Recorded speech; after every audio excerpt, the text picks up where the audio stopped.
Direction à présent les bords de Rance. C'est cette question récurrente depuis des années. Comment lutter contre l'envasement de l'estuaire? Quelle responsabilité de l'usine marémotrice et du barrage? Un plan de gestion pérenne a été présenté aujourd'hui, mais il n'a pas satisfait les élus locaux, bien au contraire. Reportage sur place de Séverine Breton et Bruno von Wassenhoff. Une petite cuillère, les envasés ont fait de l'ustensile le symbole de l'inaction de l'État dans le désenvasement de la Rance. Depuis des années, ils assistent impuissants au dépôt des sédiments dans le fleuve. C'est un crime contre la biodiversité, c'est un crime contre l'estuaire, c'est un crime contre les générations futures. Nous allons laisser un estuaire poldérisé à nos enfants, nos petits-enfants.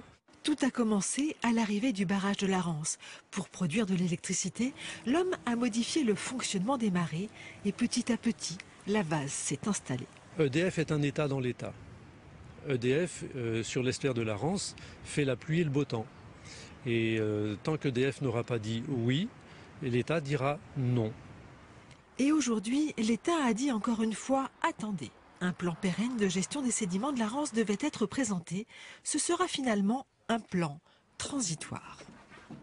C'est un foutage de gueule parce qu'on sort un peu de ce comité en se disant mais on perd notre temps et on est avec des messages qui ne sont pas entendus. C'est terrifiant parce qu'on est en train de tuer un territoire.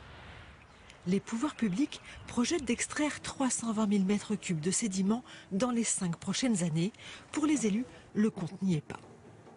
Nous estimions sur la période 2018-2023 que l'apport sédimentaire annuel était de l'ordre de 120 000 mètres cubes annuels.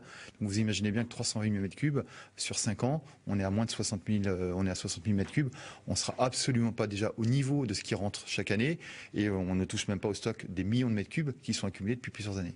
Des élus d'autant plus agacés qu'on leur demande aujourd'hui de participer aussi au financement du désenvasement. Double peine pour le territoire, les effets de la sursédimentation et le coût de la prise en charge de cette sursédimentation. Le barrage rapporte 150 millions d'euros par an. Qu'est-ce que ça vaut 2 millions d'euros par an pour une organisation qui, elle, se dit énergie renouvelable?